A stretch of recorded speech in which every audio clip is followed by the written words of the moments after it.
Bem-vindos a mais um programa de Destaque, um programa produzido pela FGF-TV e veiculado pelo canal Universitário de Fortaleza, o canal 14 da Multiplay. O Destaque recebe a arquiteta Cristina Ronce. Tudo bem, Cristina? Tudo bem.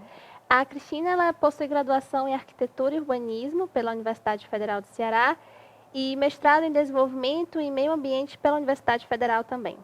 Atualmente, ela é doutora em Arquitetura e Urbanismo pela Universidade Presbiteriana Mackenzie, São Paulo, é funcionária da Secretaria da Infraestrutura, leciona no curso de Arquitetura e Urbanismo da Universidade de Fortaleza e da FANOL. Tem experiência na área de Arquitetura e Urbanismo, com ênfase em Arquitetura e Urbanismo, atuando principalmente nos seguintes temas: gestão integrada, ordenamento territorial, ética, educação ambiental e processos participativos. Cristina, muito obrigada por você estar aqui conosco hoje no Destaque. E para a gente começar, eu gostaria que você nos contasse um pouco sobre a sua trajetória enquanto arquiteta e gestora ambiental. Boa tarde, obrigada pelo convite, obrigada à FGF por estar aqui. Bom, a minha trajetória, quando eu tive a oportunidade muito grande de trabalhar no Estado, né, comecei na antiga AUMEF, Autarquia da Região Metropolitana de Fortaleza, onde o meu primeiro projeto foi desenvolver as faixas de proteção do Rio Cocó. Então, a partir desse projeto, a minha visão sobre a questão ambiental e a questão do gerenciamento com base nos recursos naturais, a ocupação e a exploração, começou a ter uma visão diferente a partir desse trabalho. E isso estimulou que eu fosse me capacitando cada vez mais nessa área. Então, uma época, o governador criou a Secretaria da Ouvidoria Geral e do Meio Ambiente, a SOMA, a antiga SOMA, né, que hoje em dia é o Conselho do Meio Ambiente, que a SEMAS era vinculada, e eu fui convidada para trabalhar na SOMA como coordenadora de gerenciamento costeiro no estado do Ceará. E aí só foi aumentando a minha curiosidade, o meu interesse, e numa das reuniões que eu queria conhecer todas as ações que existiam na Orla, principalmente na Orla, não englobando todo o município, mas na Orla. E a partir daí, numa conversa, surgiu: por que você não faz um mestrado? Eu digo: mestrado aonde? Aqui não tem na área de arquitetura. Não, mas tem o PRODEMA, que é o Programa de Desenvolvimento e Meio Ambiente da Universidade Federal, que você pode fazer. Bom, eu fiz. O meu orientador foi um espetáculo, Jová Meirelli, né? E até hoje eu tomo todos os trabalhos dele como norte. E depois do mestrado, que eu voltei a trabalhar, aí eu já estava na CEINFRA, que é a Secretaria da Infraestrutura do Estado do Ceará, no setor em que é desenvolvido o trabalho do Complexo Industrial e Portuário do PECEM. E aquilo ali comecei a questionar: como é que trabalha? Como é o econômico? Como é o social? Como é o ecológico? Né? O ordenamento do território diante disso tudo. E o mar, né? São considerados todos esses aspectos, todos esses indicadores e com suas políticas, planos e projetos. E isso me levou ao mestrado. Né? Então, o mestrado, ele é consequência me levou ao doutorado, desculpa, e é consequência do mestrado. E quando eu cheguei para fazer o doutorado, a gente ampliou a pesquisa, né? E fomos buscar um conceito aceito internacionalmente, que já vem sendo desenvolvido principalmente na Espanha, que é o de gestão integrada da zona costeira. Né? Aqui em Fortaleza tem gente que já trabalha com isso. E a minha pesquisa ficou no município de Fortaleza, tá? Porque dentro do conceito de zona costeira do Ministério do Meio Ambiente, zona costeira é o limite do município, limite administrativo. E aí eu fui trabalhando. Então, mudou minha visão de confundir zona costeira com orla, com litoral. E meus questionamentos foram aumentando e quanto mais eu respondia, buscava a resposta, mais apareciam questionamentos. E aí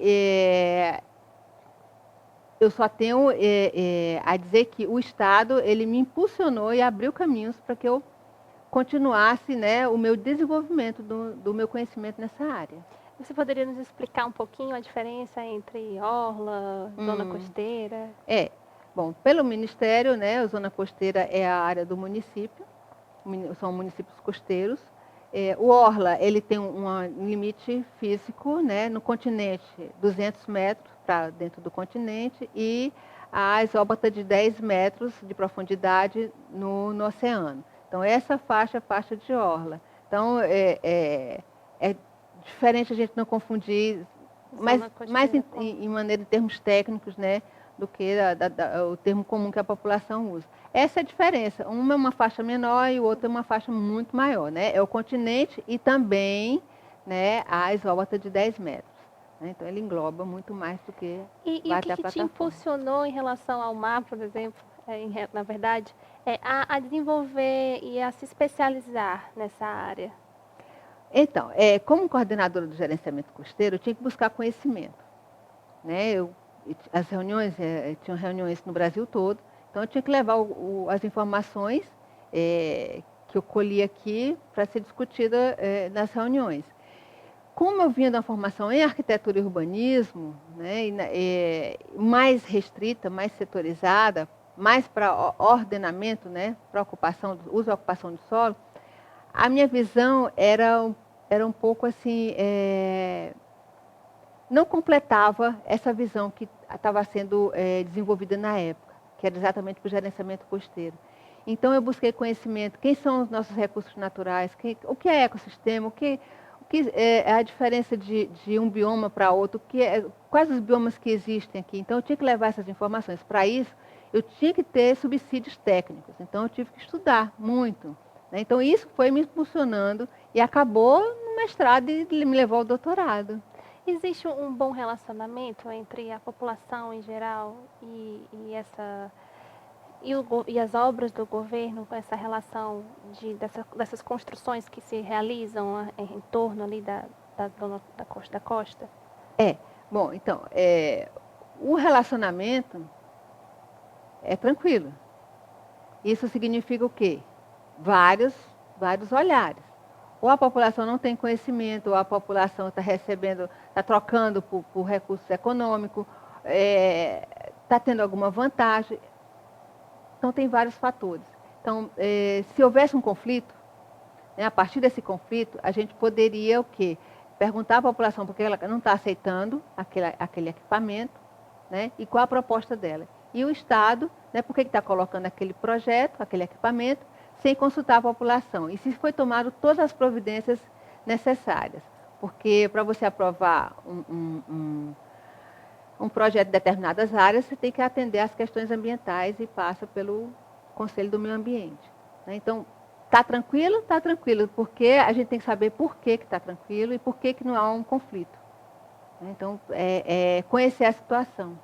E como é que estão sendo pensados esses espaços para uma boa convivência entre, vamos dizer, concreto e natureza? Uhum. Bom, aqui a gente, com relação ao concreto e natureza, a gente está vendo que várias ações estão surgindo. Né? Então, isso é muito importante, porque a partir de pequenas ações da comunidade, ela pode perceber, se a gente evidencia, né, se são evidenciadas, que ela é considerada e que são importantes essas ações.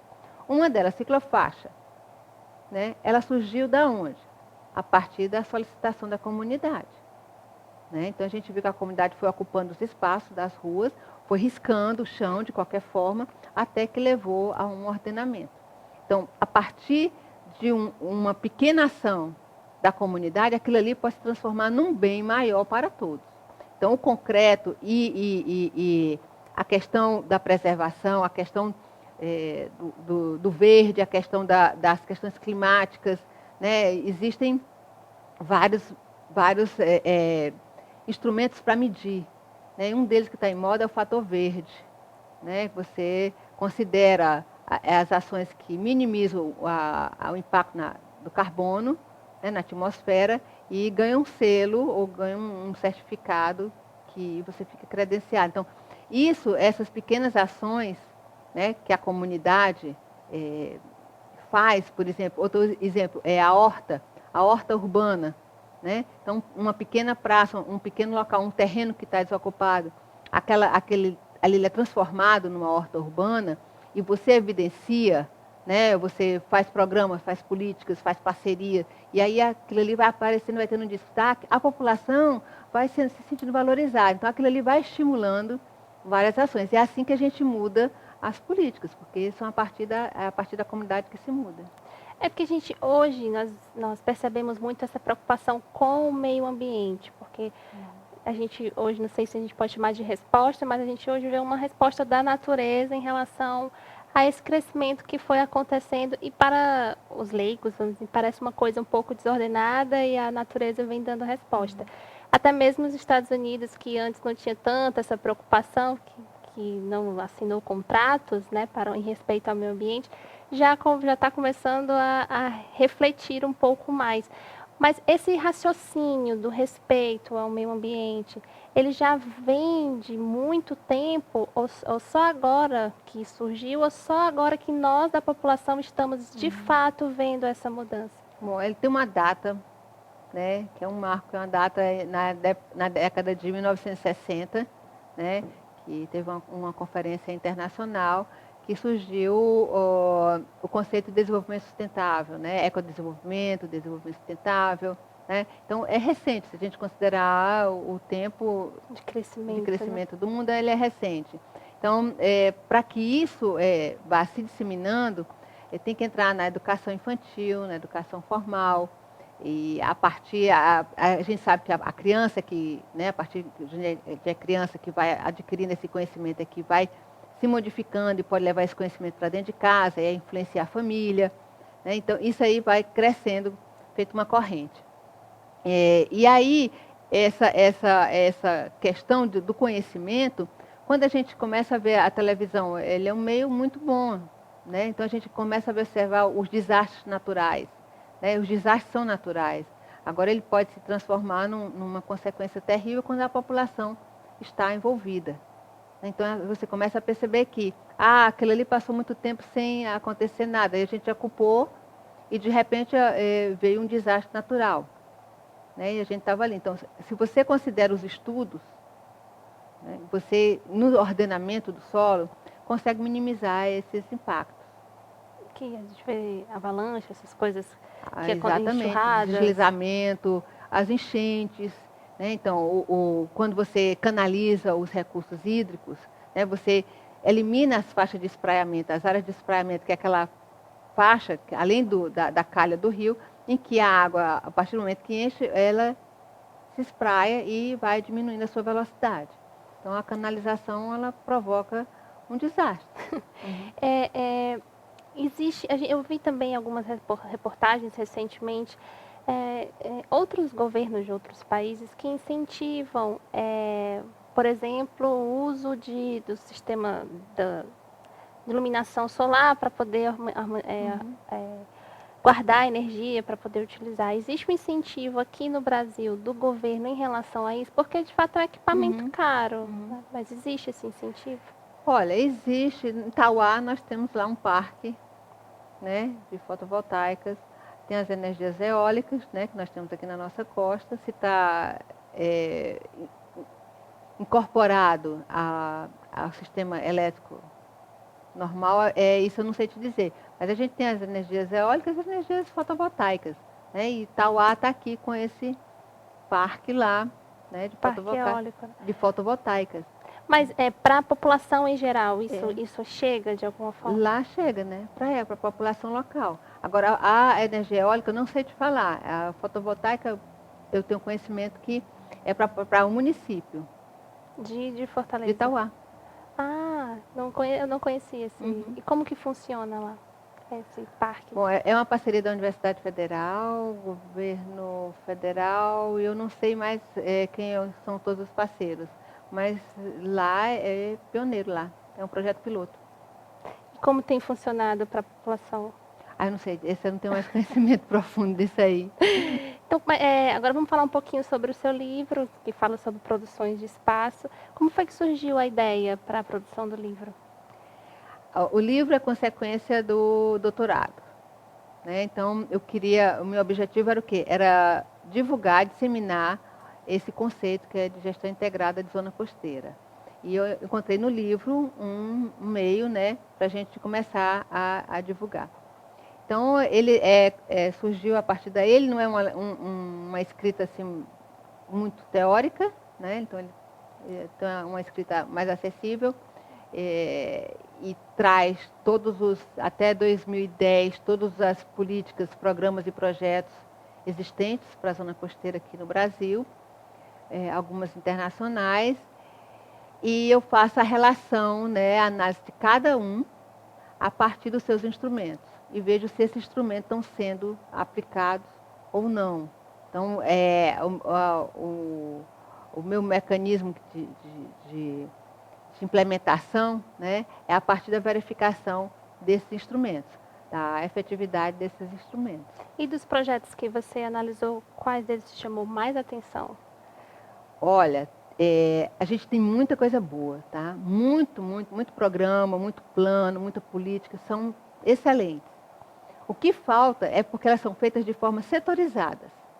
O que falta é haver uma conversa entre elas, né? Por exemplo, a gente tem aqui o município de Fortaleza. Os recursos hídricos fazem parte do âmbito do Estado, tá? O território, o continente, faz parte do município. E o mar, da União. Então, nós temos 3 níveis de governo trabalhando no mesmo espaço, com planos, programas e políticas e legislação para cada âmbito, né? E falta o quê? Essa ligação, esse elo de ligação entre os 3. E até a iniciativa privada também. Então, esse elo, a falta desse elo, o que pode proporcionar? Lacunas, sobreposições de ações, ou não saber de nada que está acontecendo. Né? Então, a partir do momento que a gente espelha esses planos, programas e projetos a partir dos seus instrumentos, a gente consegue palpar, né, como é que eu posso medir se aquele plano, né, se aquela ação está sendo implementada ou não. E o que falta para que esses 3 setores consigam dialogar harmonicamente? Bom, eu sempre acho que se a população tem conhecimento, toma conhecimento, vindo dela essa solicitação, fica mais fácil a gente implementar do que de cima para baixo. Né? Por exemplo, o governo sabe que não tem essa conversa entre os 3. Mas tem tanta coisa para fazer em cada âmbito que não dá tempo de você sentar para conversar com os 3. Né? Mas se a população sabe disso, né, para que seja efetivada da melhor forma aquela ação, ela vai o quê? Vai pedir que, vamos montar um conselho onde todos participam, a gente tem um painel com todos os planos, programas nos 3 níveis de governo, com todos os seus instrumentos, tá? E a gente vai monitorando. A gente vê, esse aqui funciona, esse aqui não funciona, por que não funciona? E aí a gente consegue, né, a partir dessa integração dessas informações, monitorar as ações na zona costeira. De certa forma, o seu livro vem a ajudar também a população a ter esse conhecimento para tomar essas atitudes. E como é que tem repercutido o livro? Porque você falou que ele não tem uma linguagem técnica, mas a procura maior é por alunos ou profissionais da área de arquitetura, ou você vê que ele está repercutindo em diferentes áreas? Bom, eu agora estou saindo da área da arquitetura e estou passando para outras áreas, né? Então, um evento que teve na FGF foi muito bom, né, para o pessoal do curso de administração, políticas públicas e direito. Né? Então, foi muito bom. A repercussão e o entendimento foi melhor do que eu esperava. Então, eu acho que o meu papel é esse, né? Sair em todos os níveis divulgando esse conceito. Esse é que eu vou fazer. Né? Então, não é um trabalho fácil, mas é um trabalho que a gente vai buscando. Né? Buscando eventos, buscando os congressos, buscando seminário, trazendo pessoas de fora e discutindo esse assunto. E aqui em Fortaleza a gente tem um observatório da zona costeira, né, que funciona na Universidade Estadual do Ceará. E os desdobramentos do livro em relação a outras pesquisas? Então, a partir desse livro, a gente vem desenvolvendo grupo de trabalho, grupo de pesquisa, e a gente já está pensando em fazer um outro livro, mas em grupo, né? E acho que para o próximo ano ele vai ser lançado. Então a ideia é continuar com esse trabalho de Mas aí pesquisa. é um outro livro agora em resultados do grupo de pesquisa. De grupo de pesquisa e outros olhares de outros professores para a zona costeira. E você, enquanto autora, tem pretensão de escrever um outro livro? Ah, sim. Por quê? Porque a vivência, né? Então já se passaram 5 anos, né, do meu doutorado. Eu acho que agora eu já tenho bagagem, né, para questionar até o meu trabalho, né? Onde foi que ele parou, por que ele parou e se foi feito alguma coisa de lá para cá. Então é uma revisão do trabalho, da pesquisa, com novos ingredientes que estão surgindo aí pelo mundo. É você, enquanto pesquisadora, né? O que você descobriu de ações que são feitas em outros países que você acredita assim, não, eu posso divulgar que isso vai dar certo? Eu estava assistindo outro dia um programa em que hoje as pessoas já fazem jardins suspensos, né? Então, eu acho a iniciativa bacana. Tem alguma coisa assim que a gente pode fazer para melhorar até esse nosso relacionamento com o meio ambiente? Tem. No dia a dia, né, a gente, a partir da coleta seletiva, é uma ação, né, em que a gente entrega o material para o reciclador. Não precisa esperar que a prefeitura ou o governo promova uma coleta seletiva, a gente mesmo pode promover essa coleta seletiva e entregar para um reciclador, ele passa na rua, você entrega e isso são ações, pequenas ações que vão minimizando. Os jardins, cuidar da calçada, né, uma calçada acessível que eu falo é para a pessoa com deficiência também, né, uma calçada limpa e acessível é um outro ponto. A vegetação e com essas pequenas ações, se encontrar algum espaço vazio, as hortas urbanas, promover diminuir o percurso de automóvel. Para isso a gente tem que ter bons transportes públicos. A população exige transportes de qualidade, consequentemente acaba mudando isso aí.